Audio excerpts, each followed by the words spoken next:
మా అమ్మ అంటే ఆవిడ అంతే కుంకుమ పువ్వు తాగితే ఎక్కువ తాగితే అంటే అదేదో అప్పుడు ఒక నమ్మకం. నమ్మకం.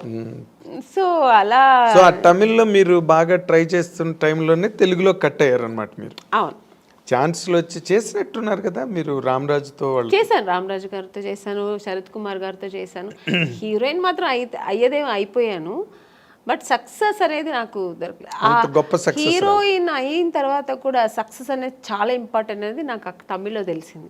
ఎందుకంటే 2 సినిమాలు ఆడలేదంటేనే ఐరన్ లెగ్ అని పక్కన పెట్టేస్తారు. అప్పుడు కాదు ఇప్పుడు అంతే కదా, ఎప్పుడైనా సెంటిమెంట్ ఎక్కువ చూసారు మన ఇండస్ట్రీలో. అవును. సో అది నాకు ఇంకా బాధేసమ్ము బాబోయ్, మన హీరోయిన్ అవ్వడం మాత్రమే కాదు పెద్ద విషయం, సక్సెస్ అనేది చాలా చాలా ఇంపార్టెంట్ అని. ఇంక నాకు ఒకటే, ఇప్పుడు మా అమ్మ కలర్ లేదంటే మా అమ్మతో ఎలా గొడవ పెట్టాను, అలాగా నాకు సక్సెస్ అవ్వాలి, హీరోయిన్ అవ్వాలంటే నేను దేవుడి దగ్గర గొడవ పెట్టేదాన్ని.